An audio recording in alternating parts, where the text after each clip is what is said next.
Welcome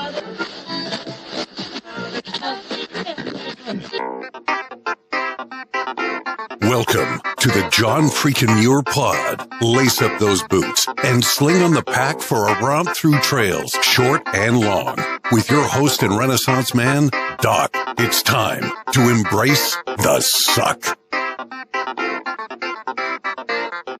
Welcome back to another week on the trail. I'm Doc, and this is the John Freakin' Muir Pod.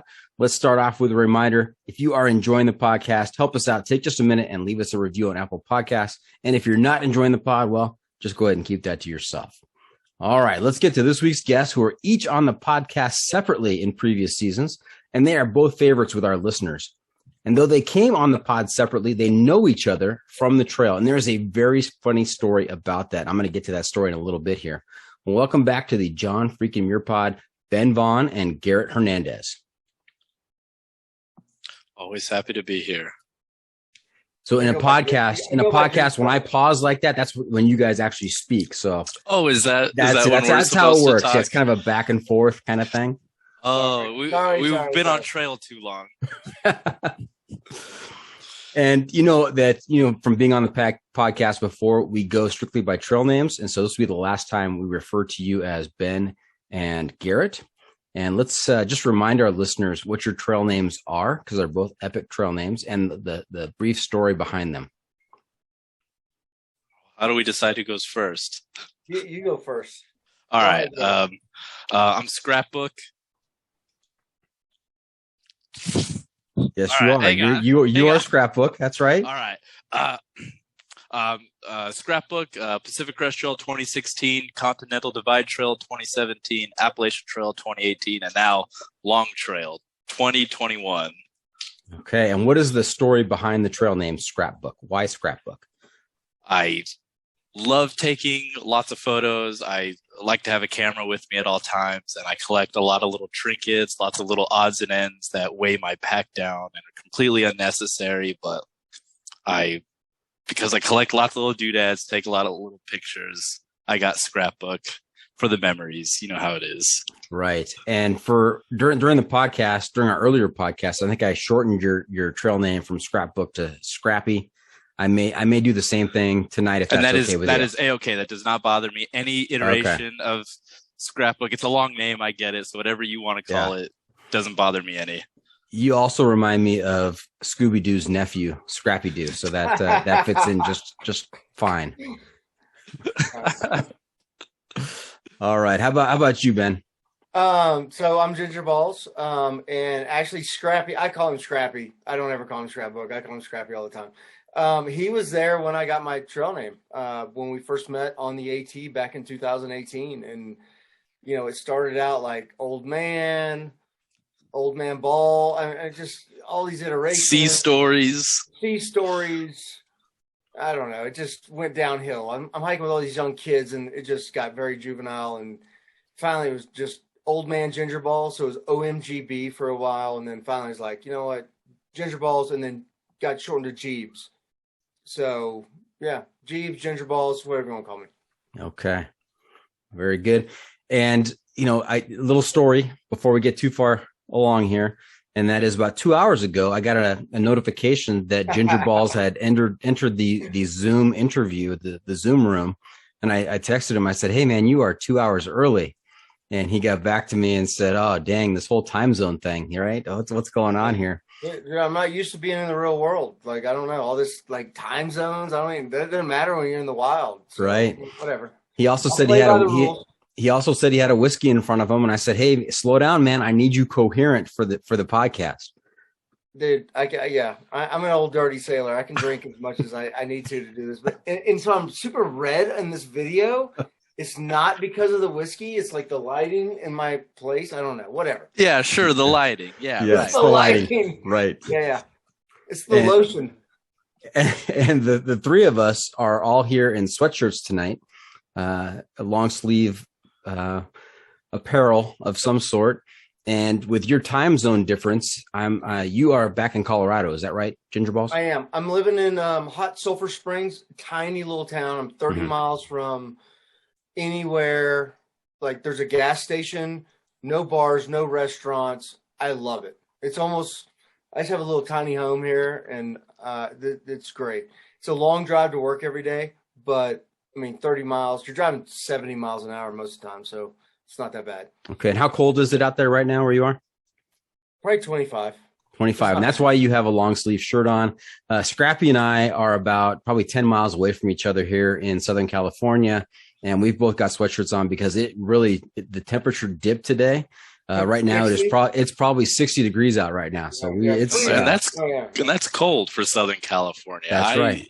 It was foggy. It rained a little bit last night. Winter is here. Yeah. Oh my God. How do you guys survive? Ginger Balls, when it rains out here for the first time, people forget how to drive. They lock up. There are traffic jams everywhere, accidents all over the place. It is just a nightmare. My daughter's in LA. I know. Yep. So.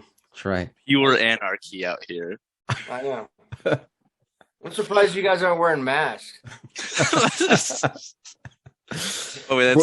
We are just far enough away from each other where we don't have to wear masks. Okay, we're socially distanced. Yeah, just barely enough. Okay. Now, each of you guys have been on the podcast. Ginger Balls, you've been on 2 times before, right? This is your third time on the podcast? Yeah. Yeah, so you are very familiar with the Pro Tip Insight of the Week. That is a segment we do towards the end. Where I thought about this. I actually talked to Scrappy when we were on the long trail, and I said, well, anyway, I'll save it. You save it. Don't give it away yet. But you, this is premeditated. You and Scrappy were talking about this out in Vermont on the long trail, knowing that you guys would be coming on the podcast and talking about your trip. Well, not knowing we're coming on the podcast, but I have a strong opinion on something that I want to talk about to other hikers. Okay. Perfect. Ginger Balls and strong opinion. Those two don't ordinarily go together, right? No, not at all. Not at all. Okay. Hey, before we get into things here, I want to go over a brand new section. It's brand new for this episode. I'm going to try something out on you guys. All right. You ready for this? Ready. Okay. You're my guinea pigs. This is the current events section of the episode. And so I picked out a couple here. And the first one is not really that current, but it is very appropriate to our conversation tonight. And that is the Long Trail FKT set by Joe Stringbean McConaughey. He's insane. What do you think? Do you know what the FKT is? 8 days, 5 days? 5 days, less than 5 days. He did it in 4 days. 23 hours and 56 minutes. Okay, he's a freaking beast. Like Scrappy and I talked about this too when we're on that trail. And I'm like, no, like we did it fast. We did it in 2 weeks, which is a very fast pace. It's like, I don't know, 25, 22, I don't know, whatever a day. In that trail, there's no way I could do 50 miles a day. Yeah, it's 273 miles. Yeah. Yep. Yeah. So yeah, he did it in 4 minutes shy of 5 days. So basically 5 days, 273 miles. He's doing 50 plus miles a day. Yeah. No. That's crazy. Yeah. I can't imagine that. Like I like to think of myself as a young, able-bodied hiker, and it kicked my ass every single day. So to do it that quickly is just, I can't even imagine what that's like to put yourself through all that rock climbing, ladders, ups, downs, the mud. I have no idea what that would be like, and why anybody would want to attempt that is beyond me, but more power to you. Yeah. Have either of you met Stringbean? No. Nope. No. I've heard of him, but I have not met him. Okay. All right. Now, there's 2 ways to hike big miles like that. There is one, you are going very fast, right? You are basically running the trail. Or there is long hours. You are getting up way early and you are hiking until way late. Or maybe it's a combination of the two. You're doing both. You know, you are waking up early and you are hiking until way late, and you are doing it as fast as you possibly can. So I think the way we did it, we get up early, sunrise, and hike till basically sunset or an hour before sunset, and then get some good sleep in. But I was shocked by how difficult the long trail was. We've both done a lot of trails, done some hard things. But I fell every day. Like, so I want to say I fell 30 times during the entire trail. So I averaged like 2 falls a day. One day I fell 5 times. And the funny thing was, is every time I fell, I could hear Scrappy get silent, like the old man's not getting up. And then I jump up, talking, like, laughing, like, "Oh yeah, how many miles is good?" Oh. Yeah, dude, there's something about that trail. It's the rocks, the roots, the mud. You slip. It's it's crazy. Now, Scrappy, I have to ask you: did you do what I did? I was hiking the Trans Catalina Trail with a buddy of mine, and he tripped and he went down face first, hard fall, going downhill, right? And first thing I asked him was, "Are you okay?" And he said, "Yeah." And I said, "Okay, don't move. And he asked me, "Is there a snake?" And I said, "No, I've got to get a picture. This is perfect." Scrappy never did that. Yeah, I think I've got a photo or two. He should have. He got a lot of good pictures. He might have some. Oh, look at that look. There may be a photo or two of a defeated Jeeves. Okay. Oh, hey, post it. I don't care. All right. That trail was rough, and I fell. It was at least 2 times every day. I fell. Wow. Yeah, there were some rough times, but like one thing we ran into, like you were saying about either waking up early or hiking fast or waking up early late into the day. One problem we ran into was being October in the Northeast, the sun setting super early. That was one problem I had not really factored into the equation. And like summertime hiking, the sun doesn't set until 7, 8, but out there it was setting at like 5. So you're losing a few hours of hiking right there. So you have to make up for that at some point in the day, whether you have to hike faster, wake up a little earlier, or you're just going to be night hiking, slogging through the rough terrain of Vermont. We did do a couple night hikes, and that wasn't fun because our lanterns were not appropriate. Yeah. Okay. Now we're gonna get into the details a little bit later of the long trail, but let's go to our second current event. Have you guys heard of the North Country Trail? Yeah. Yes. That's a long trail. 4,000. It's 4,833.4 miles. 4833.4 miles. And so our second current event is actually from just earlier this year, and that is the FKT was set on the North Country Trail by Ryan Constantine Bunting. And actually, I have an interview scheduled with him a little bit later, and so I'll be talking to him about this. But he did the 4833.4 miles of the North Country Trail in 186 days, 9 hours, and 38 minutes. And he also became the youngest hiker to complete all 11 national scenic trails at 27 years old. Interesting. Yeah. Oh, man. I can see Scrappy is scratching his beard right now.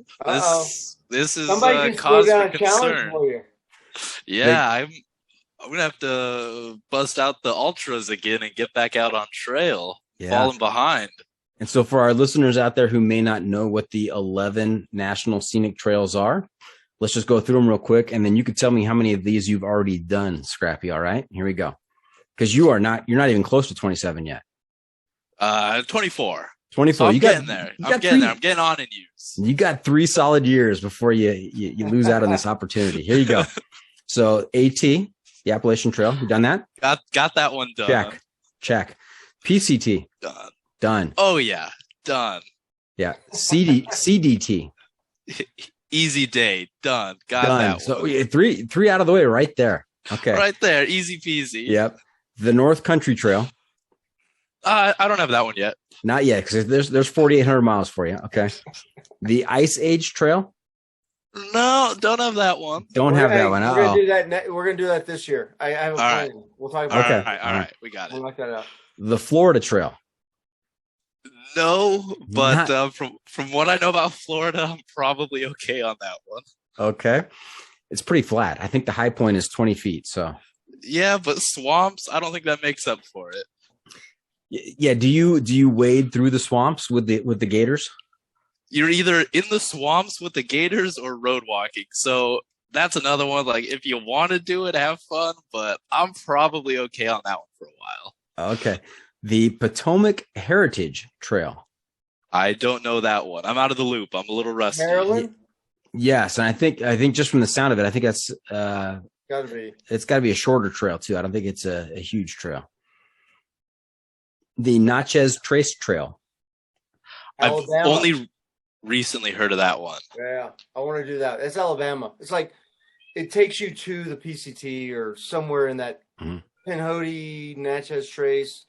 I think they're all Okay. In the For the AT, I'm assuming the AT, not the PCT. Yeah. Scrappy, this started so promising, but now I'm starting to have doubts. Yeah, it's crazy. The Pacific Northwest Trail. I'd love to do that one. That one is on the list. It's on the radar. That would be a fun one to do. But all right. I don't have that one just yet. Okay. How about the Arizona Trail? Could be coming up. Okay. So that could be a 2022. Okay. And the 11th one is the New England Trail. Don't have that one. I never thought I'd be in the Northeast again after the Appalachian Trail, but I went and did the Long Trail, so I can't say it won't happen. Okay. All right. So our listeners out there, we've put Scrapbook on notice that Ryan Constantine Bunting was the youngest at 27 years old to completely hike all the 11 national scenic trails. Scrappy's got 3 under his belt. He's got 8 more to go over the next 3 years. I'm going to have to get walking. Hey, Doug, so I want to tell you something. So when I met Scrappy, he was going to be the youngest to do the Triple Crown. Mm-hmm. Some kid beat him by like a month or 2. Fill me in, Scrappy.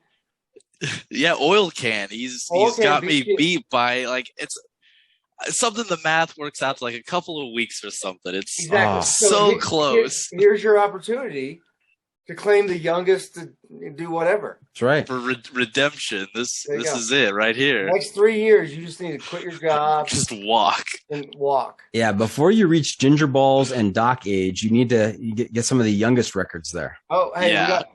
You have one of your 6 dogs there? No, one of the few cats here. Oh, yeah. Now you have cats. Okay. Yeah, it's a funny farm here.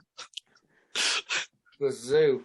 Nice. And Ginger Balls, I'm glad you brought that up about when you first met, because I want to talk about your meeting story when the two of you met.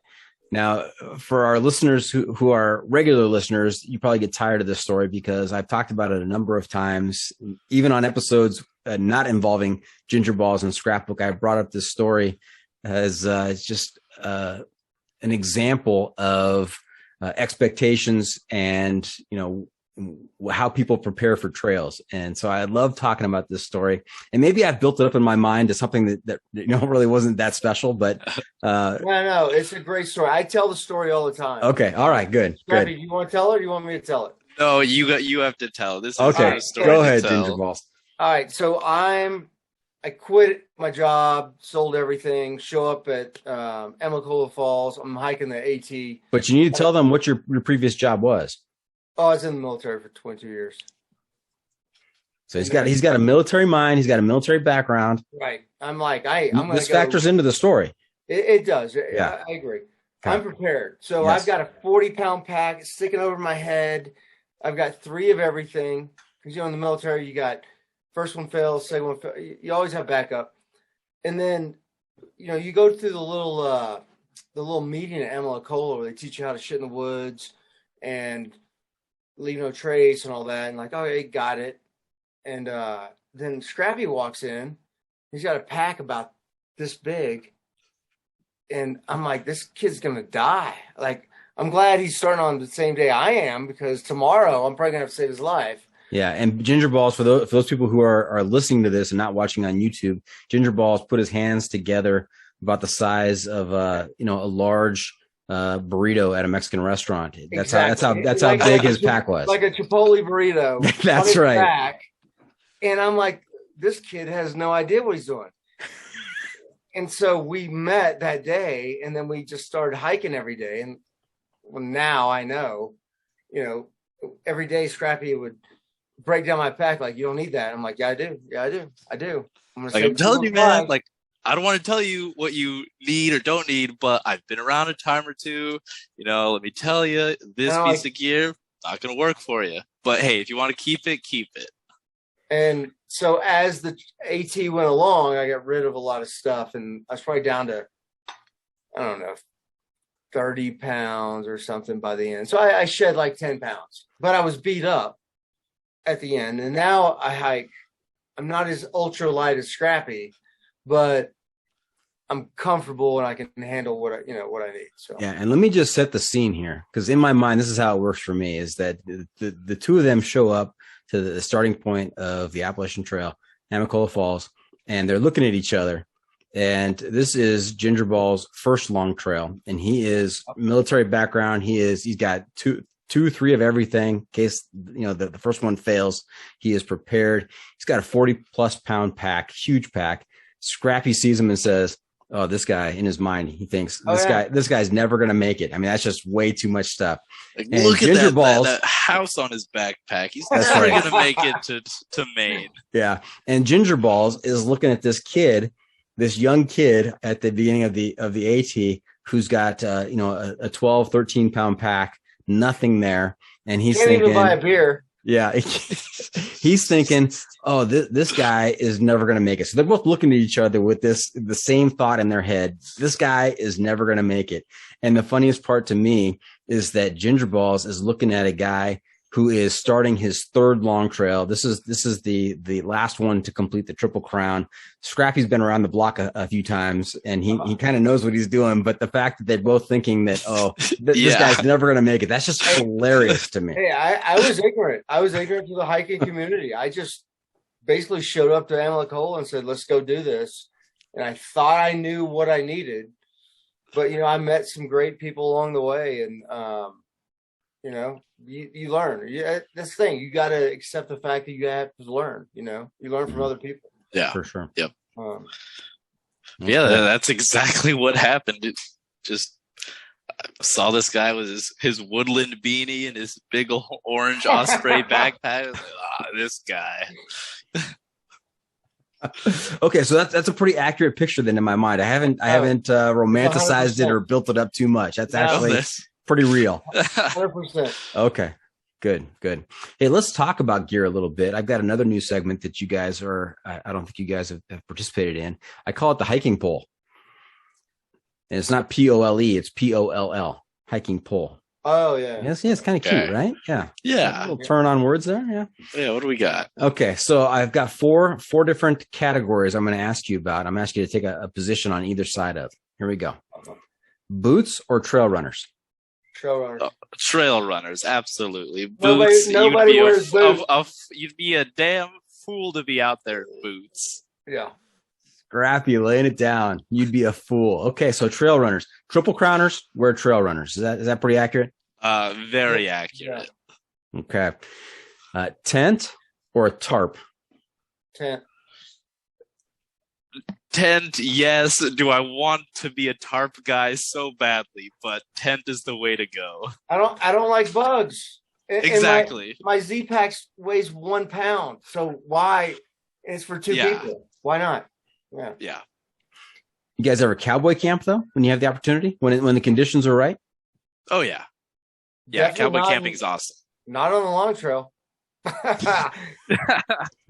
No, yeah, East Coast, very little cowboy camping. But where it doesn't rain, West Coast. Right. Yeah. So have either of you had this experience? I was hiking at Mineral King in Sequoia earlier this summer, and it was so hot at our first campsite that I said, you know what? There's no way I can be inside. I was carrying a bivvy at this time, so there's no way I can be inside the bivvy. It's just too hot. So I laid on top of the bivvy, and there were bugs. And I said, I suffered with the bugs because I was just too hot. I put my buff around my eyes and ears to keep the bugs out of my eyes and ears as I was sleeping. But then in the middle of the night, something touched my hand. Something touched my hand. By the time I got up and took the buff off of my eyes and got my light turned on, there was nothing in sight, but something touched my hand. It freaked me out. That's pretty spooky. Yeah. I think it was some kind of rodent. Yeah. Yeah, I've been cowboy camping. I've been cowboy camping, and I've had a rodent, a mouse, crawl into my sleeping bag with me. I had a little snuggle buddy that night on the PCT. But as soon as I realized what it was, it shot out past me. And I was like, there was a rat in my sleeping bag. That's pretty gross. So I've been there. I totally get it. Okay. I understand. Have either of you woken up with a rattlesnake curled up next to you? No. Unfortunately not. I've heard tales, legends, but I think it's one of those tall tales and myths. I don't think it actually happens to people. Everybody knows a guy who had a rattlesnake crawl under his sleeping mat, coiled up next to him in his boot, but I don't believe it. I'm a naysayer. I don't think it actually happens. Knock on wood. I was going to say urban legend, but it's not really an urban setting. It's a rural legend, right? Yeah, okay. Exactly. Got it. All right. Next one is sleeping bag or quilt? Sleeping bag. Either. Yeah. What'd you bring on the long trail, Ginger Balls? Sleeping bag. 20 Sleeping degree. bag. Yeah. Okay. But I've done both, and yeah, it just depends upon whenever. Yeah. Okay. And this last one really separates the sane people from the kooks out there. You ready for this one? I know what you're gonna say. Yeah. Cold soak or stove. Oh, yes, you do know stove or cold soak. Definitely separate the crazies because you gotta have a stove. What? Why would you possibly need a stove when you can eat cold-soaked mashed potatoes every day? Dude, I turned. Guess who did not cold soak on the long trail? Scrappy. Yes, I'll be the first to admit I took a stove on the long trail. Him, and he started eating hot food, and he's much healthier now. Look at that beard. Look at that hair and the beard. Yeah, weird when you have actual nutrients to fuel your body. Exactly. You can actually hike a little better. I still say cold soak is the way to go. I only did a stove that was matters of circumstance because it was going to be cold in Vermont. So that was out of necessity and survival. Had it been up to me, I guess it was up to me. Had it been any other conditions, cold soaked mashed potatoes every night.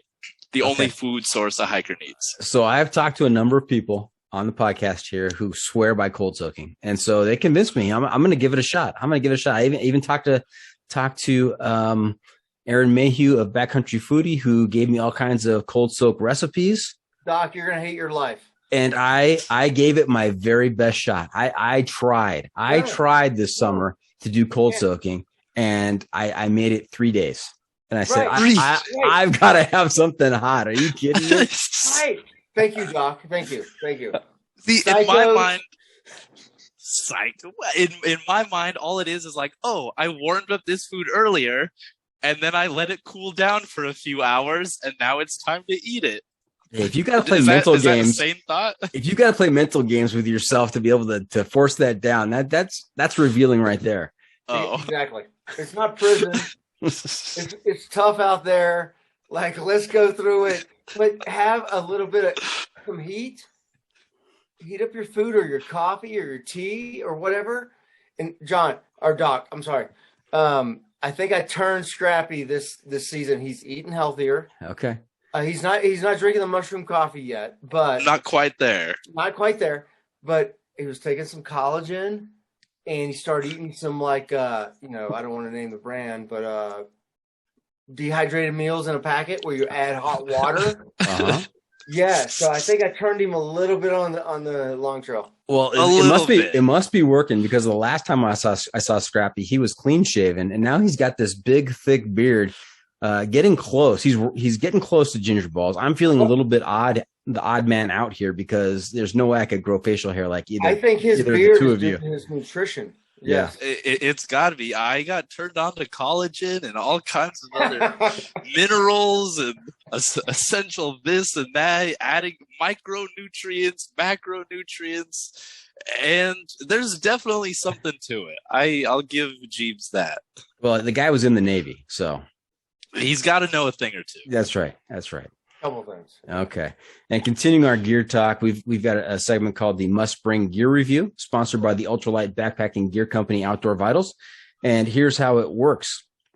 If you were to let a stranger pack your bag with pretty much generic gear for a multi-day hike, what is the one specific piece of gear you would insist on being packed? And if you got a particular brand for that specific piece of gear, even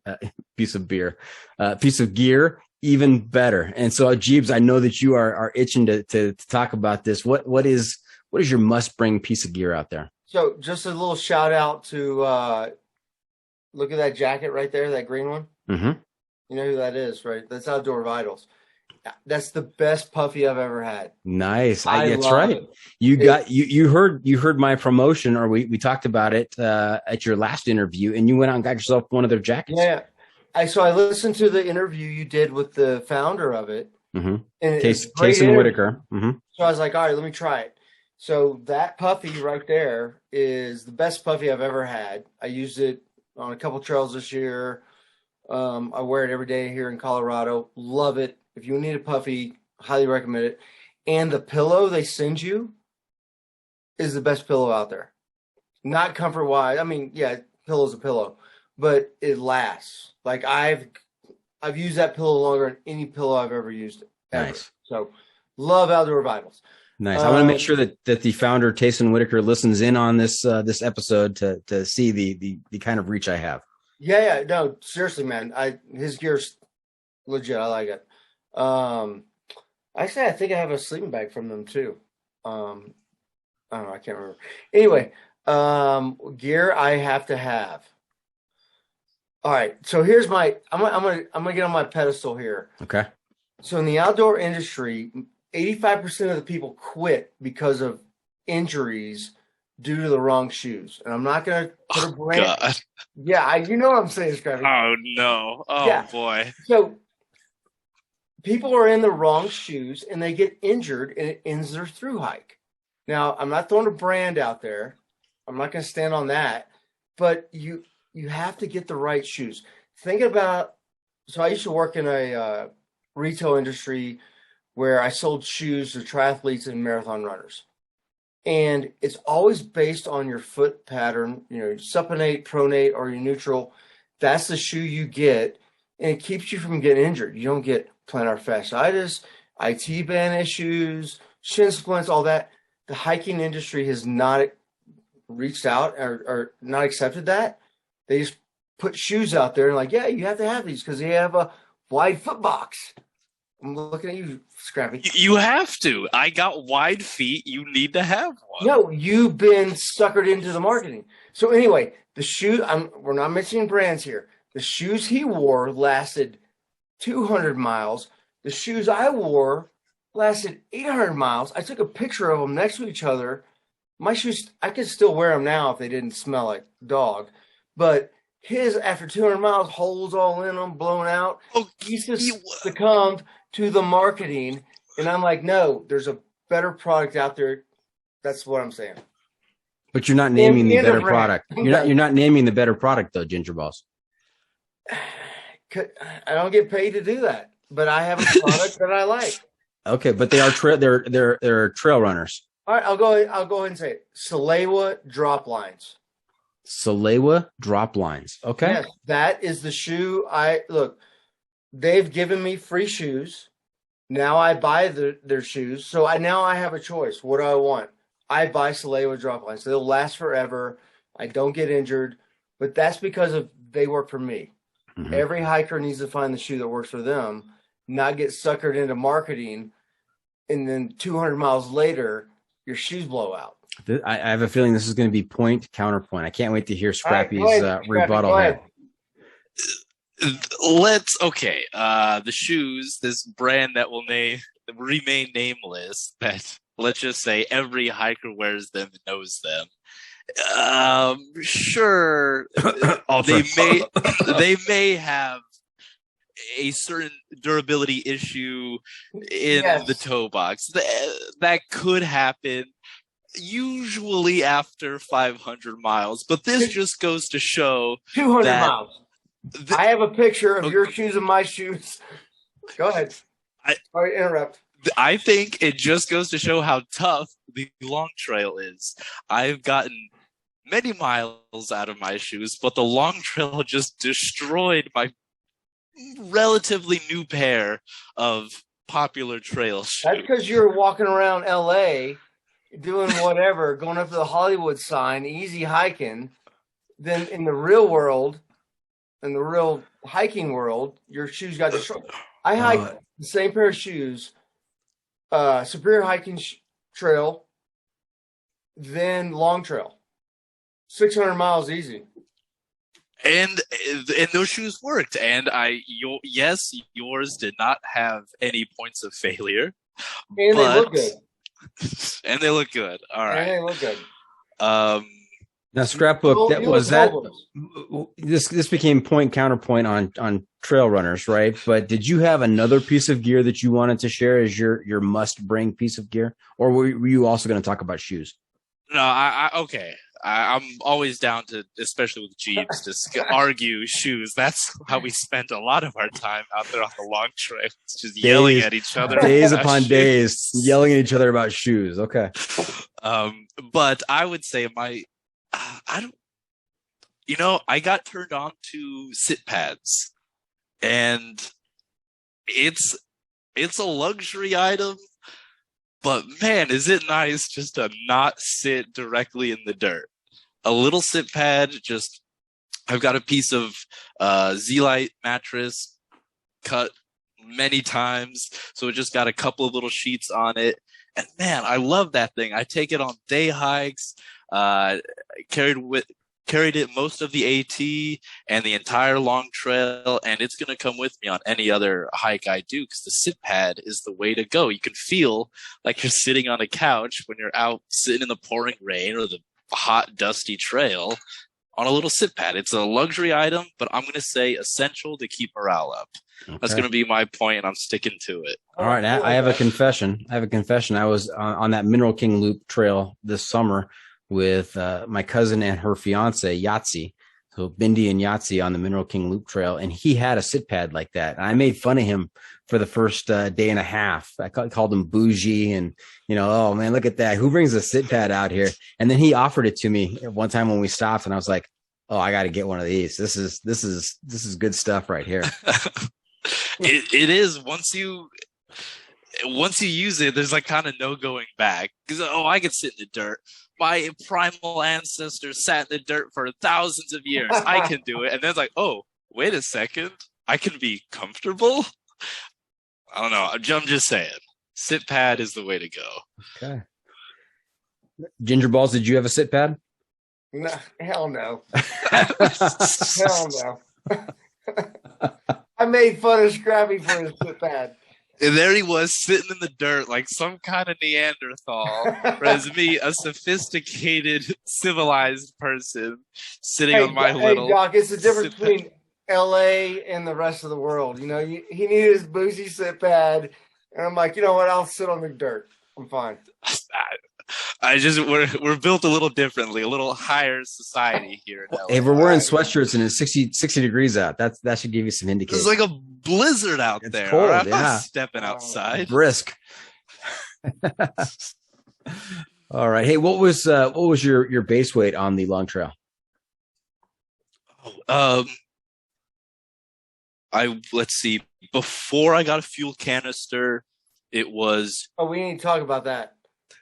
It was just shy of 10 pounds. Okay. I got super lucky on that one. I was not, I'll be honest, I wasn't totally focused on being an ultralight jerk this time around, but I got lucky and I was still sub 10. Okay. Jeeves, how about you? Right around 13. Okay. Yeah, I like my comforts. I'm older than Scrappy, so I need a couple comforts. But that's why you need the sit pad. It's for your advanced age. It'll help. My advanced age. Okay, so Doc, I want to tell you this story. So Scrappy and I have hiked, I don't know, 10,000 miles. Let's just say something like that, right? Each, and we're very experienced. Day one, both of us were missing very important things. And on day one, we had to hitchhike into town to get things because we're like, fuck, we forgot. And one of them was a fuel canister. So we both agreed we needed fuel because he's not cold soaking. We could only find this giant fuel canister. So every day, one of us had to carry it. It was kind of a game of who used it last had to carry it. So like if you got into camp early, so I was like, hey, let me cook my dinner. And then I'd give the fuel canister to him, like, oh, you're carrying it. And then I'd have to carry it the rest of the damn day because this guy needed his dinner, his nutrients, probiotics, who knows why. He needed it right then and there as soon as we got to camp. So I would fiddle through my backpack, give him the fuel canister, and like, oh, I'm carrying it now because I didn't want to set up camp and then eat. Hey, So I was stuck with that thing. Scrappy, where do we go on day one? What town was that? The worst town in the world. Oh my God. I've been thinking about it nonstop since, and Dude, now that like you asked me the Twilight question. Zone. Really? Oh, it was the most bizarre town ever in Vermont, and we took a cab ride, and the cabbie was like, "Yeah, I got to drop off like 3 other people before I drop you off," and it was bizarre. Yeah. Well, while you think of the name, I'm gonna go back to the fuel canister because that sounds like the opportune time to play the hide the fuel canister game, where I would set my alarm for maybe 2 a.m. I would sneak out of my tent and I would put that fuel canister in the other guy's backpack. Oh, see, that's the move. That's the way to go. Yeah. I wish I had thought of that. Actually, we probably shouldn't name the town on a podcast because it was kind of Crackville / like Slowville / radiation leak in this town. Yeah, and everybody we met in Vermont, they're like, "Oh yeah, that town is like, yeah, radiation leaked into the water or something." And I was like, "Okay, we're not just like making this up. This is a known thing about this town." It sounds like it had a Walmart, and that's. It sounds like a new Netflix series. It could be. It had a Walmart, and we ate lunch at the grocery store, and it was raining. It was just miserable. It was just like I wouldn't recommend the first town on the long trail. There you go. If you can avoid it, it's like a day in when you forget everything you need, and you have to go resupply at Walmart. So. Yeah, and they probably saw you coming and thought they had a very clear thought that, oh, here's a couple of noobs coming in, couple of newbies to hiking, and they forgot something the first day, not knowing that you guys have 10,000 miles under your trail runners. Yeah, but day one we're both like, hey, both of us got to go into town. We were like such noobs. Like, okay. Yeah, we didn't have any fuel canisters. My water filter stopped working. Absolutely bizarre. My Sawyer squeeze filter, I love them. I'll never use any other filter. I could not get water to pass through it in any direction. I've never seen that happen before. I don't know what happened. So basically, I had to use Jeeves' water filter for like the first day until I could go into town to get a new one, because it just completely was. I want to say frozen. That's obviously not the right word. I'm assuming the last trip I used it on just had a lot of minerals and just clogged it up, and I could not get water to pass through it. So a couple of dorks, there we are. Day one, have to go into town for a water filter and fuel. 2 Triple Crowners can't figure it out on day one. It's like, I hate myself on day one. Too many probiotic additives to your water last trip. Exactly. It's the mushroom. It's the mushroom coffee. It's always the damn mushroom coffee, I tell you. Okay, hey, we are going to take a quick break. When we come back, we're going to get to the big trip these two took together on the long trail. Here's some of the details and stories from that trip. Some more stories. You've already heard a couple. I can't wait to hear the rest. So stay tuned for that. We'll be right back.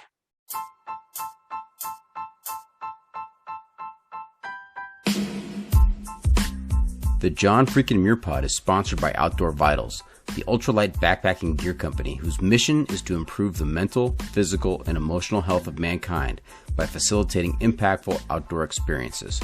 Outdoor Vitals creates innovative technical products with confidence-inspiring education that empower outdoor ultralight adventurers. Their focus on performance enables you to live ultralight with gear you can actually be confident with. Whether you're looking for an ultralight sleep system, shelter, or pack, or if you're looking for top quality apparel for the trail, you can find it at Outdoor Vitals. Do yourself a favor. Live ultra light. Okay, welcome back. We are talking to Ginger Ballz and Scrapbook, both previous guests on the podcast. They hiked the long trail together just recently, and we're going to hear about that in just a little bit. But let's just take a couple minutes and remind our listeners what you guys are all about, if they don't already know. Ginger Ballz, we talked about. You are located in Colorado. Did you grow up in Colorado? No, actually, I grew up in Midland, Texas, which is the desert. And then around middle school, moved to Florida. I was in the military for 22 years. So I've kind of lived everywhere. When someone says, where are you from? Like, I don't claim any place anymore. I mean, I'm a Texan by heart, but, you know, I've lived everywhere. I was in California 10 years, and now I'm in Colorado. 4th year here, snowboard instructor, ski and snowboard instructor up here at Winter Park. And I keep coming back here after my hikes. Yeah. And you kind of glossed over it really quickly about your military experience. Let's take just a second and pause right there, because what was your rank when you retired? I was a lieutenant commander, so 04. Lieutenant commander. Did you make Scrapbook call you Lieutenant Commander, Ginger Ballz out there? No, so I'm not holding on too tight to my military career. Like, it's in the past. I mean, I'm glad I did it. I don't talk about it a lot. I did a lot of really awesome things. I deployed a lot, did a lot of combat tours. Now I'm just a dirty hiker and a ski bum. Yeah, but that's quite an accomplishment. I didn't want to let that slip by. I want to recognize your service.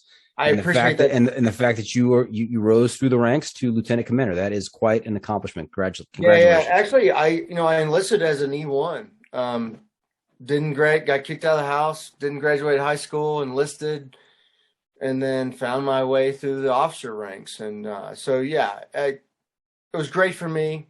It got me 2 master's degrees. Getting kicked out of high school and finished with 2 master's degrees. Okay, awesome. But now I just love the outdoors, and I just don't talk about my military career much. But Scrappy, you want to know one of my biggest regrets is of the last couple of years is that I had the opportunity to interview Ginger Ballz in person. We met down in Playa del Rey, Playa Vista. Playa Vista. Playa Vista. Met down in Playa Vista in person. We did the interview. It was a great interview, despite the dog howling in the background. In the park that we were in.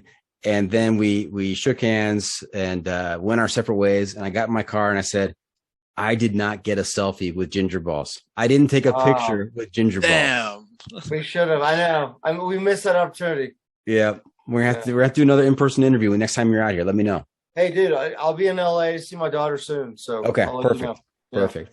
And you do some odd jobs out there. I mean, you're doing a ski instructing gig, a snowboarding instructing gig right now. I know just from your social media posts and some of our interactions that you also did some dog sledding up in Alaska. Dude, I fell into the craziest, best job I've ever done. I was hiking. I got a text like, hey, we need somebody. It's somebody I knew that was working in Alaska. And she said, hey, we need one more person. You're probably crazy enough to drop everything you're doing to come do it. And I said, no. And an hour later, I'm like, tell me more about it. And then like an hour later, I'm like, I'm in. So I went up and I was a dog musher for Dallas Seavey, which in Alaska, everybody knows he's Tom Brady in Alaska. He's won Iditarod 5 times. He was the youngest to compete in Iditarod, the youngest to win Iditarod. Like, he is Tom Brady in Alaska. And he was like, hey, I don't care that you've never done this. I want to train you so you have no bad habits. And I'm like, all right, Tiger Woods just taught me to putt, or whatever. So I just booked a ticket, no contract, no paperwork, booked a ticket to Alaska and showed up. And they're like, cool, tomorrow you're flying up to a glacier. And so I was up on a remote glacier and I was a dog musher for taking tourists around. We hook up 10 to 12 dogs and take them around, and I'm going back. So when I leave Colorado this year, I'm going back. And pretty amazing. That had to feel good to be approached about doing a job like this that you had never done before, coming hot off the heels of your experience with your attempt to become a river rafting guide. Oh yeah. Do you want me to tell that story? Well, I just remember how bitter you were about that whole experience. I was, but you know what? Okay, I want to say thank you to Echo, whatever raft guys down in Southern Colorado for not hiring me because I'm an old man and didn't think I could handle it. Because this year I did the Hayduke, then I built trails in North Dakota, then I was a dog musher in Alaska, then I did the Spear Hiking Trail, then me and Scrappy did the Long Trail. So thank you for those people for saying, hey, we're not going to take you because you're too old. A big fuck you. And then I'm like, oh, really? Fuck you? I'm going to go have the best year fucking ever. So there you go. Okay. You're out there living the dream, man. This is incredible. Great job. I need somebody to piss me off again. That's right. Because who knows what's going to happen in 22. That's right. He might be on the North Country Trail. I'll be the oldest to finish all of it. What are you going for, Scrappy? I'm gonna be the oldest, you can be the youngest. I'll be youngest, you be oldest. That'll be our thing, our marketing ploy. Yeah, I really don't like being the oldest, but whatever. Okay, we'll do it. All right. And Scrappy, how about you? Let's remind everybody about your backstory and where you grew up and how you got involved in hiking. I'm from Southern California, and just got into day hiking with my dad, like when I was in high school, and just kind of looking at maps, seeing where we could go hiking next weekend. And you look on one map and there's this little red line, Pacific Crest Trail, like, oh, whatever that is, who knows what that is. You look at another map miles away, Pacific Crest Trail. You look at another map, Pacific Crest Trail. Like, okay, what the hell is this red line on every single map of Southern California? Do a little research. Turns out there's this trail that goes from Mexico to Canada, 2,650 miles, and just starts percolating in my mind while I'm sitting there at school. Like, well, this kind of sucks. Oh, but what if I was hiking every day for 6 months? How cool would that be? And I just kept thinking about it. We just kept talking about it, planning, scheming, and then I was like, you know what? I don't want to go to college right away after high school. I want to go do something, live some life experiences. I'm going to walk from Mexico to Canada. And that kind of became my whole world. I was absolutely obsessed with hiking. And 2015, I graduated high school. 2016, there I was walking from Mexico to Canada, this thing I had been dreaming about for years now. And then it turned into the Continental Divide Trail a year later. And I'll never do the Appalachian Trail. It's the East Coast. It rains, it's hot, it's humid. Well, if I've done two, I got to do the third one. And there I was on the East Coast doing the Appalachian Trail where I met Jeeves. But I've since had to put hiking on the back burner. But I got a text out of the blue like, hey, let's do the Long Trail. And we were able to get that going in a matter of like less than like a month of planning, maybe. Wow. Just bam, we got out there and did the Long Trail in 2021. So it's kind of where I'm at. Now, like Jeeves, you covered a lot of ground real quickly there. I want to back up just a little bit because there's a couple of great portions to your story. One is this image of you as a high school student, as a senior. And you are dreaming about the Pacific Crest Trail. You are planning while all your classmates are thinking about college, are thinking about summer trips and what they're going to be doing, all these grand adventures, Europe or whatever. You are in class daydreaming about walking from Mexico to Canada. True or false? Oh, absolutely. Everybody at my high school knew me as that kid that liked hiking. I was absolutely obsessed with it. If I wasn't at school, I was out on trail hiking, dialing in my gear, looking up gear, just completely obsessed with it. And it's still a part of me hiking, but back then, like that's I was fixated on it. Everybody knew what college they were going to, what branch of the military they're going into. And I'm like, I gotta apply for my PCT permit, guys. I don't have time to deal with college. Exactly. And how old were you in 2016 when you started the PCT?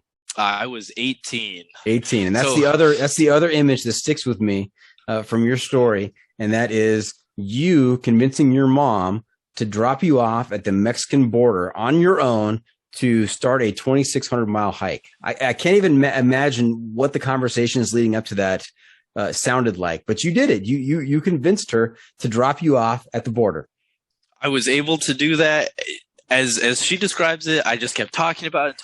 She's like, yeah, right. You know, kids talk and dream about all the kinds of things. Nobody actually walks from Mexico to Canada. That's not a thing people do. I just kept talking about it. And sure enough, I was like, all right, Mom, like, and March 2016, like April 1st, you got to take me down there. I'm starting. I got my permit. I'm ready to go. She's like, what? What do you mean? Yeah, this is happening. What do you think I've spent the last 4 years preparing for? So I was able to get her to drive me all the way down to Campo and drop me off just into the world. That was my first experience of just being out there on my own.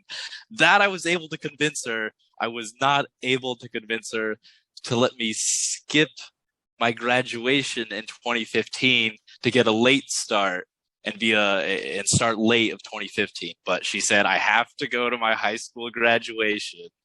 So I almost got out there a year sooner, but that I couldn't convince her. Well, you would have beaten Oil Cam by a full year then, right? He was able to convince his mom, I'm sure, because he did the AT immediately after high school. So that's how he has me beat. So Doc, I've met Scrappy's mom, but before I met her on the AT, when we were on the AT, I'm gonna tell you a funny story. So it's quite embarrassing. It's not embarrassing. It's great. So at some point, Scrappy stopped telling his mom where he was on the trail. So she reached out to me on Instagram and was like, hey, is Scrappy okay? He hadn't contacted me in 2 days. And I was like, 3 hours behind him, whatever. I walk into camp and there's all these hikers. We're at a shelter. I'm like, Scrappy, call your fucking mom. Like, why is she reaching out to me? Like, so yeah, kind of embarrassing. And I'm just like, what? What are you talking about? How? Like, yeah, your mom's reaching out to me. Like, we're in the middle of the woods, somewhere on the Appalachian Trail. This is my third through hike. I'm 20 years old at this point. I'm like, what are you talking about? I have no idea. And apparently, what happened was my spot device, the signal wasn't going through. It wasn't linking because of the canopy of the trees in the green tunnel. So nobody had heard from me for a few days, but somehow, I don't know, she didn't reach out to me, or I never got the message. Service and you didn't. So, yeah. She reached out to him, and he walks into camp like, call your mom. They just, what are you talking about? Just like throws me under the bus in front of all these people. Was he trying to make his move? And you came in and laid that on him? I did. Yeah. There's all these hot hiker girls, and he's like, what's up, ladies? And I'm like, dude, call your fucking mom. Like, what are you talking about? Oh, that's great. That's not even the first time she's done that, to be honest. But maybe that's another story for another day. It's good. Well, she did. I do remember this too. She made you promise that if you hitched with anybody, that you would take a picture of the license plate first and text it to her. Yeah, in case something bad happened to him. And so this is great because your first hitch, you actually get into the car. Car pulls over, you get into the car, and they're getting ready to pull away. And you say, oh, hang on a second. I have to take a picture of your license plate to show my mom because she made me promise. I gotta send it to my mom. I did. I got out. I took the photo. I sent it to her. I was like, Mom, these are the nicest, sweetest people I've ever met in my life. You have absolutely nothing to worry about. But she was all concerned, thinking I was going to die, needed updates of where I was. I'm like, Mom, it's like 10 minutes to town. Just like, but I took him on his worst hitchhiking experience ever. That one was terrible. Where was it? In Tennessee, near Tennessee. Roan Mountain. So what happened? Yeah. Let's hear it. Oh, okay. So I'm like, dude, we gotta go to the liquor store. Let's go. He comes with me. This guy. It wasn't just a liquor store. Some of us needed liquor. Some of us had errands to run at the post office. It wasn't all just liquor.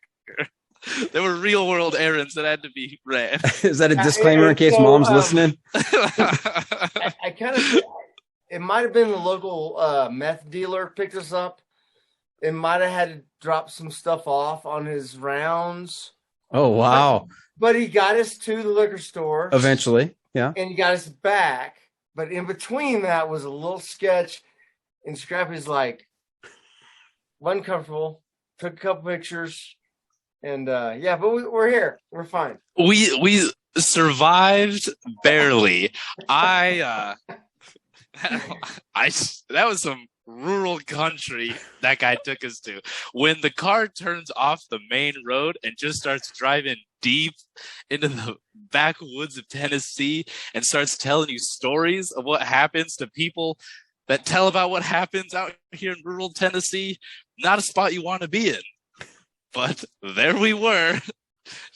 But if you're going to be in short shorts and sandals at the mercy of this stranger that has picked us up in rural Tennessee, and he just takes us to. He's got a couple stops, just a couple stops we have to make. This is part of Scrappy's education. Education, is that what we're calling it? Yes. Scrappy, if you're in a car in the backwoods of Tennessee and it turns off the main road, I mean, at least you're sitting next to a lieutenant commander. I was like, all right, right. I mean, that's one thing you got in your favor. Yeah, I was like, okay, this guy, he knows what he's doing. Hopefully things kick off. Me and him can figure something out. It's going to be 2 versus 1. We can do this. But here I'm in short shorts and flip flops because I think I'm just going to the post office and then the liquor store. I'm planning on fighting for my life. Oh my gosh, that's great. That was a good time. Good time. It definitely made for a good story. I'm not glad it happened. Was glad it was over, but man, was it a time. I never thought I'd go on a meth deal in my life, but the world has other plans for you, I guess. Is that type 2 fun or type 3 fun? I'm going to go type 3 on that one. Yeah. I'm going to call it type 2. It's a good story. It's a matter of perspective. It's true. It's a good story, but at the time, and I got to take a young Scrappy on a crack deal, liquor run, post office run with a stranger. So yeah. Okay. Yeah, type 3. All right. I don't want to do that again. Don't tell your mom about that. Yeah. All right, I won't. All right. Hey, let's talk about the long trail. We've heard a couple stories already, but let's talk about the inception of this idea. Who contacted whom about this and started putting the pieces together? Oh, that was Jeeves. Yeah, he hit me up with that. I was just sitting around doing nothing like I usually do. And he hits me up and he's like, next week, let's go. We're doing what trail did you do? The Pinhoti? No, not the Pinhoti. No, Superior Hiking Trail. Superior. He's like, next week, Superior Hiking Trail. I'm like, whoa, hang on. Gotta give you a little more of a heads up than that. He's like, be there, be square. I'm like, all right, I'm gonna have to be square because I will not be around for that. And he's like, okay, next month, the long trail. And I'm like, all right, let me get back to you. And like the next day I go to work and my boss says, like, hey, things are slowing down here at the moment. If you want to take a couple weeks off, go hiking and just enjoy yourself for a couple weeks, like you should start planning that, looking into something. And I'm like, boy, do I have something to tell you. So we got the long trail planned in a matter of hours at that point, basically, and just this weird timing of events of Jeeves hitting me up to go hiking, and my boss the next day letting me have a few weeks off worked out perfectly. Yeah, that's like it was like fated to be. Exactly. Yeah. Now, Long Trail's in Vermont. It's 273 miles, as we had said. Do you need a permit to hike the Long Trail? No. Well, if you do, I didn't have one. So, Is it like the John Muir Trail or the Pacific Crest Trail, where there are rangers periodically that are asking for your permit? No, it's just a free for all out there. You just start, either go Nobo or Sobo. It has a pretty ingrained culture in that regard, but you're up to your own devices how you want to get there and start. It's the oldest long distance hiking trail in the U.S. So it's the original. It's the OG long trail, 273 miles. Yeah. Nice. And did you guys go northbound or southbound? Northbound. That's the only way to hike a trail. We're not delusional Sobos. Yes. Wow, the gauntlet has been dropped right there. Yeah. Oh yeah, I will stand by Nobo superiority all the way. Okay, and so what was your start date? How long ago was this? October 3rd. Yeah, October 3rd we started. Yeah. October 3rd, and you said you were out there approximately 2 weeks? It was 15 days, yeah. Okay. So October 18th then? 17th? That sounds sounds about reasonable. Right. Okay. Yeah, as in my old age, I'm forgetting these things. But yeah, 15 days, October 3rd to October 18th, 15 days of being out on the long trail. Okay. And are there a lot of towns on the long trail, or are you out in the middle of nowhere? I would say there's definitely a handful of towns out there. Mm-hmm. There's lots of options to get off, go into town, get back, go into another town a few miles up, but we didn't play it that way. We only went to like 3 or 4 towns on the whole trail. One of them being the first day. Yes. Besides the first time. We did it hard. We went 9 days solid, just hiking, covered almost everything. Then we only had 5 days to go, but I was beat. We did 9 days hard. 9 days of just slogging through Vermont. I think we did the first 4 days. We did. I mean, besides that, the town stop, I think we're doing like 28 miles because the first part of it was familiar because it's part of the AT, mm-hmm. and we've done it before. But then everybody fearmongers. Oh, you have no idea what's up in the north. Like it's the north. Everybody's like, oh, okay, yeah, you've done this before. Wait till you get to the north. You're gonna do 5 miles a day. I'm like, is it that tough? Like, what am I doing? And so that was me and Scrappy's big joke the whole time. It's like, oh my God, I can't wait. And it is more difficult as you get north. But that's the other thing I want to talk about. Hiking. Don't listen to the fucking fearmongers. They'll crush your dreams. Don't quit a trail because of fearmongers. Keep pushing. And if you can't handle it, then that's fine.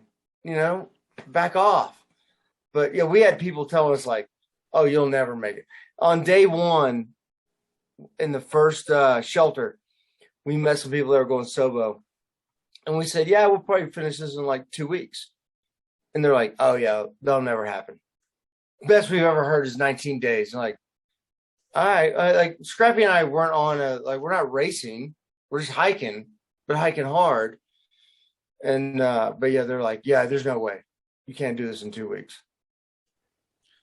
Yeah, it was pretty interesting to one guy's like, yeah, you can't do it in 2 weeks. And another guy, he'd been out there for like 6 weeks or something. So like for 273 miles, it's like when you break it down, it comes out to like 6 miles a day. If you walk at 3 miles an hour, that's 2 hours of walking. There's 24 hours in a day. What do you do with the other 23 hours? That guy did not want to go back to his job, his wife, or his house. Something. I don't know. Hey, There was that's something keeping him away. That's true. Something. He was hiding from something. Yeah, that's right. Yeah. All right. I'll give them that. All right. So we've heard a couple of stories. What other stories do you have from the long trail? The two of you out there for 2 weeks, there's got to be just a lot of hilarity, I would think.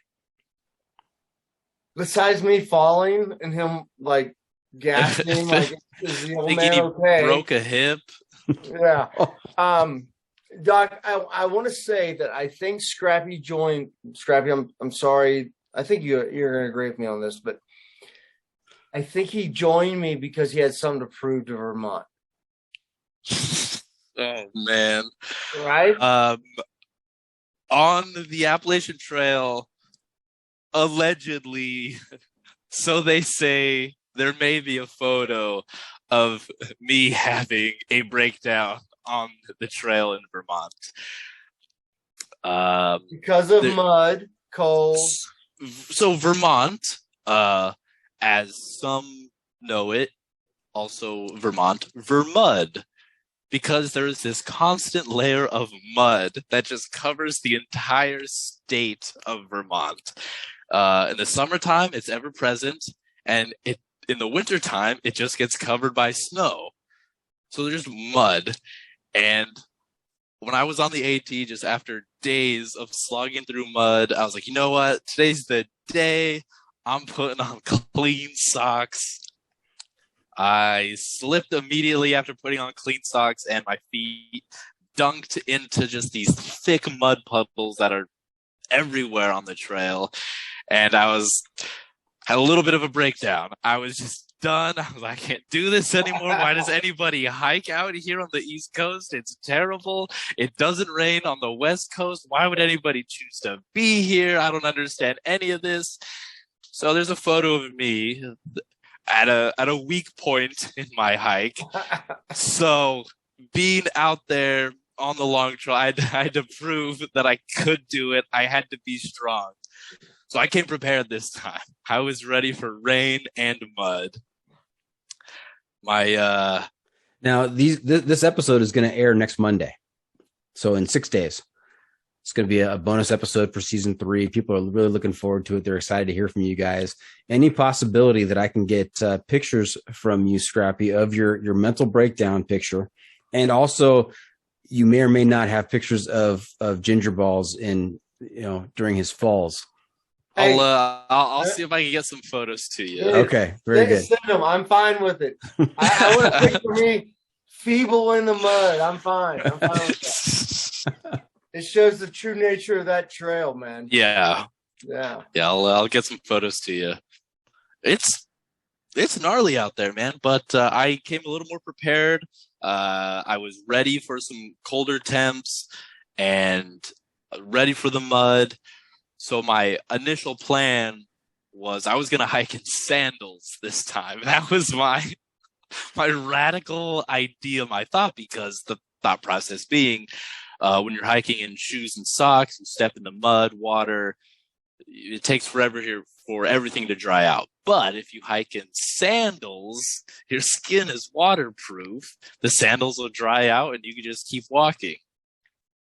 Didn't quite turn out to be that simple. It sounded much better on paper when I was sitting on the couch at home in dry Southern California. The actual practical application of that is it's so muddy and rooty that I think if anybody hikes in sandals out there, they're going to get their toes ripped off immediately. So I'm going to say sandals did not work on the long trail. Great camp shoes, though. Okay, great camp shoes. I was going to predict that you lost one of those sandals in the thick mud somewhere. I think I damn near lost a shoe a couple times. It definitely sucked my shoe off. That happened. That's because of the brand of shoe you're wearing. But here we go again. It's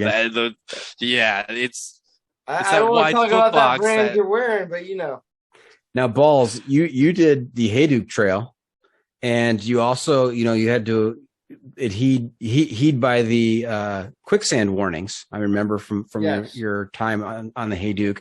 How does the long trail in Vermont compare in terms of difficulty with the Hayduke? Hayduke was the toughest trail I've ever done, but Vermont Long Trail is no joke, man. Like, seriously, it kicked every day was just cold, wet. You're putting on cold, wet socks, cold, wet, whatever you're wearing. You're getting up early, and it's a tough trail. Physically, it's a very tough trail. A lot of respect to that trail. I loved it. I don't know if I'd do it again. I love the inn at the Long Trail. So, do you know where that is? You ever been there? No, say it again. The inn at Long Trail. So it's where Okay. the AT and the Long Trail kind of separate, and it's Okay. kind of a historical little place. Mm-hmm. So Scrappy and I, that was my birthday, right? Yes, it was. It was. It's my 30th birthday, and we had a couple cocktails, and good friend of mine, Loco, she called the bar and said whatever these guys want, paid for it, and so we had dinner and some beers. But dude, Long Trail's no joke. Like, I don't want to be a fear monger like a lot of people are about how tough stuff is, but it's going to challenge you. And to do it in 2 weeks is a good challenge. Yeah. Is it normally a 3 to 4 week, 5 week trip? I say it's normally like 3 to 4. Yeah. Yeah, it's like 3 is probably normal. 4 if you want to take your time. 2, you're pushing it. And like when Scrappy and I finished, I was like, dude, we put in some work. It was a lot of work. And why did you push that hard? Why did you do it in 2 weeks? Why not take 3 weeks? Because Scrappy had to go to work. Oh, Scrappy. I had a loose schedule. I kind of had to be back to work. And I like a challenge. So I'm like, yeah, like I don't want to take my time. But we had a great finish story too. Oh, let's hear it. So the day before we finished, we come down into this parking lot, and I'm like, let's eat lunch. So we're eating lunch, cooking our stuff, and this lady walks up with some dogs. She's like, you guys need a ride? Like, nah, we're good. We're finishing the Long Trail. She's like, oh, when are you gonna finish? We're like, tomorrow morning. And she's like, you need a ride back to how are you guys getting back to what's the city, Scrappy? Burlington. And I'm like, I don't know. We'll figure it out. She goes, yeah, that's a hard way to figure it out. Like a lot of roads and all that. So she volunteers her Scottish husband to meet us. And I'm like, all right, cool. So we sleep in this shelter, which I'll tell you again, I've slept in more shelters on the Long Trail than ever in my life because they were just there. But this dude picks us up and drives all the way back into Burlington next day. Yeah. Yeah. At the trail ends at a place called Journey's End, and it's just this road. You go from like the highway to a road to a street to a dirt road that just ends. It fades away at the Canadian border. So to end there is a pretty difficult task unless you have a ride established. There's we had no traffic. We had no plan. Randomly, we ran into this awesome couple. Otherwise, we would have been probably just walking down this road for days at a time, or for at least a couple days. But luckily, this couple who lived in the area offered. They're like, "Hey, if you're there at Journey's End at 9:15 in the morning, we'll give you a ride." So that last day, we woke up early, booked it to the finish, took our photos, and made it to Journey's End. And there was no car there, so we had to walk down the road regardless until luckily a truck pulled up. It was like, "Hey, I've been looking for you guys." So that was kind of a close call. We thought we were gonna have to walk all the way back to civilization, but we got lucky on that one. That is just another example in a long list of examples of the trail will provide.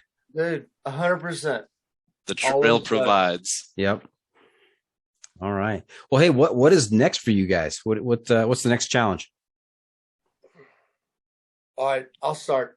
Okay. Going back to Alaska. I'll be in Alaska till September.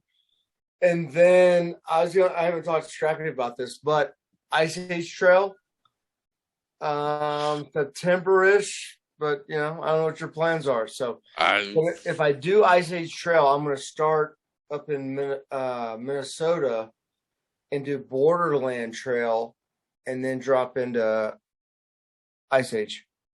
So. Yeah, he's already got this schemed up already. We'll have to get a sidebar going and get that worked out. Yeah. Come on, Scrappy. Let's commit. Let's do it right now. That you're gonna join him on this trail. You've got enough notice. You can give work. Say, I need a month off. Or how long is that going to take you, Ginger Balls? It's 1,200 miles. So I don't know. What is that? 6 weeks? 8 weeks? I don't know. Yeah, you can get that off. That's all right. It's flat. Yeah, it's like. Oh, that's true. I think we could do that. Definitely. I'm gonna say 2 months. We could do that. Easy peasy. Yeah. Okay. And it checks off one of those national scenic trails that you need to get under your belt by the time you're 27. 2 birds, 1 stone. Look at that. I think that might be the way to go. I like it. All right. Well, how about Scrappy? Did you have any immediate plans, or? I'm still. If everything works out according to plan, I'm planning on doing the Arizona Trail early 2022. I'd like to do that. That's been on my list for a long time. I love the desert. I'm a desert rat, so being out there in Arizona sounds really cool. That is the next thing in the foreseeable future. But I think after that, I want to do a lot of traveling next year. Another year of being in this panini, but I want to go out there and I just want to travel, not necessarily hiking, but worldly travel. Got it. Across some islands and mountains off the list. Nice. When are you guys coming out to Colorado to learn to snowboard? I'm gonna go skiing up in Wrightwood this year. I'm gonna get a couple lessons under my belt, and then I'm coming out to take your course. Okay, so a professional ski and snowboard instructor, so take advantage of that. That's true. I gotta. I've got some skiing under my belt when I was younger, but I've never snowboarded. I would love to learn how to snowboard. We'll have to set something up, Jeeves. Doc, come out to Winter Park. Okay. I'd love to give you a snowboard lesson. 3 hours, I'll change your life. Fantastic. Yeah. I hear he's good. I've heard many stories of him taking rookies, people who have no idea what they're doing, and at the end of the day, they're doing half shredding pipe. the gnar, as they say. Shredding the gnar. Okay. Okay. No half pipes, but yeah, you can be good. Yeah. Okay. All right. Hey guys, you know where we are? Where are we? We're at that part of the episode where I ask you for your pro tip insight of the week. What little nugget of wisdom can you share with our listeners to make their next outdoor experience even better? And this episode, we get 2 pro tips, one from each of you. Who wants to go first? Scrappy, you go first. All right, okay. Scrappy. Okay, I don't know if it's so much of a pro tip as it kind of falls under gear choice / pro tip, I'm going to say. There's a little bit of both. Does that have to do with trail runners? Hike. This one does not. Okay, all right. But I'm ready for that argument any day. But for now, for the sake of we only have so long to do this podcast. Lightweight trekking poles are a game changer. I've got I can say brands, right? That's sure. Yeah. All right. Okay. Yeah. The Gossamer gear carbon fiber trekking poles are amazing, out of this world, and it's one of those, just like the sit pad. Once you try it, there's no going back. So most trekking poles from most brands are just these solid chunks of metal, and that's what everybody knows. Everybody uses them, and that's just what you're used to. These solid chunks of metal used while hiking. But once you try carbon fiber trekking poles, they're so light, they damn near float away in your hand while using them. They're just pulling you up the mountain. They do the exact same the exact same purpose as these thick, heavy ones, but you're using so much less energy just doing this all day. And there's something to lightweight trekking poles that I think people aren't they are a little pricey to get into, but totally worth the investment. Ultralight carbon fiber trekking poles. I use the Gossamer Gear carbon fiber ones. They have 2 models. The ones that collapse all the way. I can't remember the specific name. I want to say it's like LT5 or something like that. It's kind of a weird. It's numbers and letters, so I can't remember it off the top of my head. But ultralight carbon fiber trekking poles is the way to go. Okay, Jeeves, I thought he was going to throw us a curveball. He did throw us a curveball because for the last 10 minutes he's been playing with an ice axe. I thought he was going to go with an ice axe pro tip somehow. I saw it in his hand. I'm like, what are you doing? I keep it here ready to go in case I have to do any mountaineering in my bedroom. But is that for actually? I mean, I know you're in California. Is that in case gangs bust into your house? It's multi-purpose, but actually on that same note, you're not even in LA. Like my daughter calls him out like he's not in LA. Santa Clarita is not LA. It's hard to explain when you say like if I say I'm from Santa Clarita, people are like where? And I guess say it's where the outside of LA, split. Not LA. It's LA County, but if I say Santa Clarita, no one knows where it is until I say, do you know where Six Flags Magic Mountain is? Oh, Santa Clarita. I know right where you're at. That's right. Right there. That's right. I feel your pain, Scrappy. I know exactly what you're talking about. Balls on that. I'm 40 minutes from downtown Los Angeles. All right. I'm close. That's not LA. You're not LA. There you go. All right, Ballz. What's your pro tip insight of the week? Okay, so I already went on my soapbox about the shoes. You did. So I don't want to do that anymore. So I'm just gonna mention a brand, Gear Co. I tell you, this stuff here for base layers, for a sleeping bag liner, for a beanie, it's the best company out there. It's the best thing you use on a hike. It's better than Merino. Doesn't smell. I wear it every single day on my hikes. I wear it when I'm snowboarding. If somebody wants some good gear, good clothing, I'd go with Gear Co. I'm not getting paid for this. They don't pay me. I use it for the past 4 years. And Scrappy knows the origin story when I met these guys. So it's Yeah, it's a whole story for its own podcast. But we got a little. I feel like we got a little off topic. I'm sorry, but to wrangle in, a good point me and Jeeves discussed while we were out there was fear mongering. Oh, everybody has some notion that you're not going to make it because what they've seen is the hardest thing that has ever been done. Nobody will ever repeat it. That's why when you're going northbound, all the southbounders tell you, like, up there, you're never going to make it. The north, the mountains, it's so steep, the rain, the storms, the cold. It's like, okay, I haven't seen that. I've made it this far, okay, and I'm surviving. So I would say fear mongering is a serious issue on any long distance trail. Until you get there and see it for yourself, test your abilities, your skill set to the challenge. I wouldn't get off trail, skip around, flip-flop, yo-yo. Get there, see if you can do it. And sure enough, it may be hard. There may be a lot of snow, river crossing. You never know what you're going to see, but you have to see it for yourself. Don't let somebody else tell you what's up there and cause you to alter your trail plans. Yeah, Scrappy, you said it better than I could have said it right there. 100%. Because all that fear mongering scares people off trail. They quit. They go to whatever. We joked about this the whole time. Mm-hmm. Because everybody's like, "You'll never make it." Like I was like, "Are there dragons or like what's up north? Like, are there demons, dragons? Like what?" All of the above were apparently in the north, but we survived. Yeah, you guys are saying the exact same thing that IB Tat said about when he was entering the Sierras. People were saying, "Oh, it's unbelievable. You're not going to make it. You got to flip-flop. You got to do that." And he's like, "I will put my own damn eyes on what the situation is, and I'll make my own damn decision." So, yeah, I think Jeeves has a good point on the Sierras in a high snow year.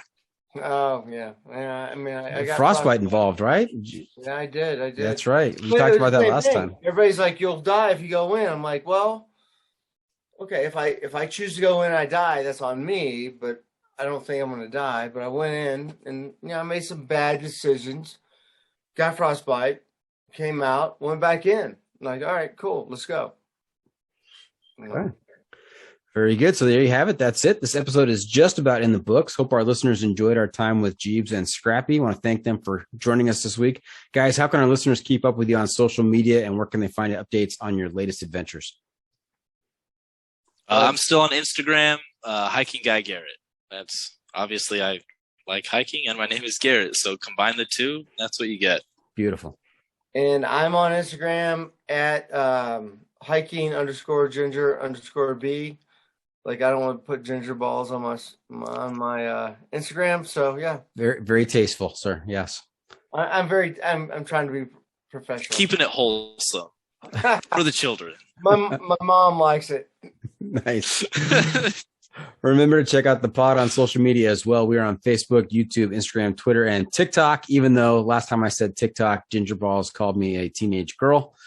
Yep. And if you have comments or clips you want to share, you can send it to me at johnfreakinmuir@gmail.com. Guys, I'm also looking to you to share a recommendation for a book, a movie, documentary, some kind of adventure media to keep our listeners connected to the trail. We call this our adventure media recommendation. Anything that you've read or seen recently that you would recommend to us? Yes. The Sun is a Compass.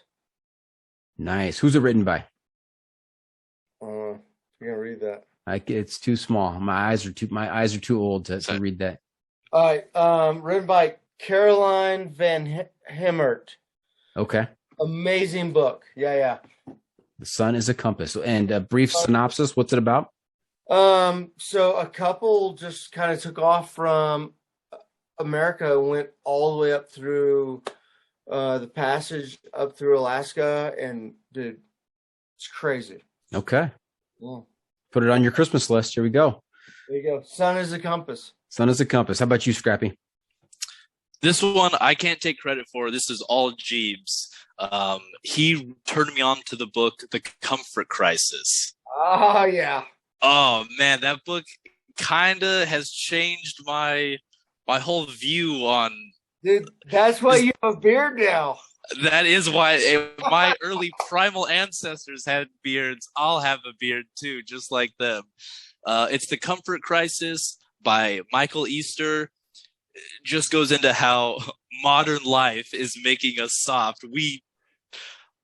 We are strong, capable beings that can walk, outrun any creature on the planet.